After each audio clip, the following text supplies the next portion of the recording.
ये घटना सच्ची कहानी पर आधारित है। मेरी और सुधीर की शादी को 5 साल हुए थे, लेकिन मुझे हमेशा लगता कि सुधीर मुझसे कुछ छुपा रहा है, क्योंकि उसके व्यवहार बहुत ही अजीब थे।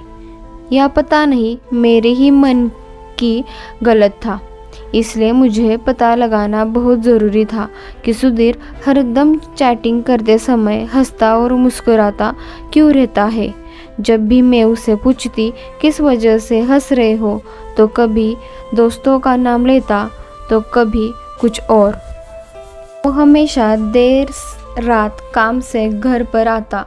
मैंने तो कितनी बार सुधीर से आमने सामने पूछ लिया था, क्या चल रहा है सुधीर? तो सुधीर बस हंसता और इतना ही कहता, अरे कुछ नहीं, काम का प्रेशर है, या कुछ और कारण बता देता। एक बार तो वो रात के 11 बजे कुछ सामान लेने के लिए निकला। मैं ये जानने के लिए जागती रही कि वापस कब आता है, तो वो रात के 2 बजे वापस आया। नहीं, इससे ज़्यादा मैं अब नहीं बर्दाश्त कर सकती थी।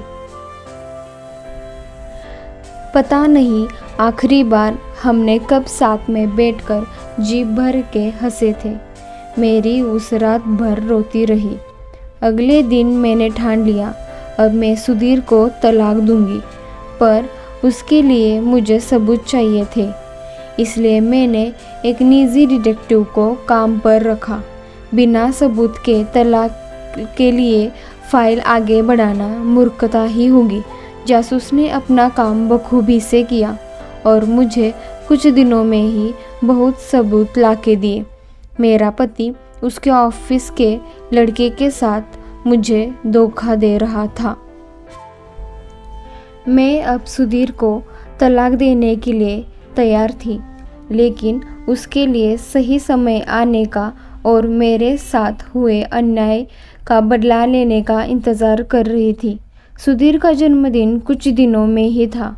मैंने सुधीर से पूछा कि अपने जन्मदिन पर क्या चाहता है, तो सुधीर ने बड़े आराम से कहा, मैं उस दिन बहुत बिजी रहूँगा। उसने मुझे ही अपने दोस्तों के साथ 5-6 दिन छुट्टी के लिए जाने को कहा। इतना कहकर वो वहाँ से चला गया। मुझे पता था कि वास्तव में वो बिजी नहीं था, तो मैंने भी एक प्लान बनाया। जन्मदिन को 2-3 दिन बाकी थे।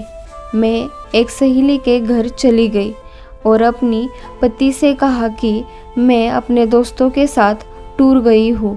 मैंने वहाँ से सुधीर के माता पिता, भाई बहन और कुछ दोस्तों को फ़ोन करके कहा कि मैं सुधीर को उसके जन्मदिन पर बड़ा सरप्राइज़ देना चाहती हूँ। इसलिए मैंने सुधीर से झूठ बोलकर सहेली के घर पर आई हूँ। जन्मदिन पर हम सब साथ मिलकर सुबह हमारे घर जाएंगे। उन्हें क्या पता था कि हम क्या देखने वाले हैं। सुबह का समय था। हम सब हमारे अपार्टमेंट के ठीक नीचे मिले। हम कुल मिलाकर 7-8 लोग थे। मेरे हाथ में सुधीर के नाम का बर्थडे केक था। सुधीर के पिता के हाथ में शैम्पेन की बोतल थी। उसकी बहन के पास फूलों का गुलदस्ता था और सभी दोस्तों ने कुछ न कुछ गिफ्ट लाया था। सुधीर को अंदाज़ा भी नहीं था कि अब क्या होने वाला है। मैंने सभी को जितना हो सके उतना शांत रहने के लिए कहा। हम लिफ्ट से ऊपर आ गए थे। मैंने अपनी दूसरी चाबी से दरवाज़ा खोला। हम सब सुधीर को सरप्राइज़ देने के लिए बेडरूम में चले गए और सुधीर बेड पे अपनी ऑफिस की लड़की के साथ चैन से सोया था।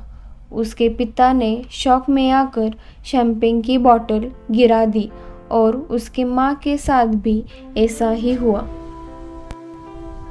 मैंने भी ऐसा दिखावा किया जैसे इस घटना से काफ़ी टूट गई हूँ और मुझे कुछ भी पता नहीं है, और मैं भी फूट फूट के रोने लगी। पर मेरे दिमाग में बस यही चल रहा था कि इससे अच्छा जन्मदिन तोहफा कोई और हो ही नहीं सकता।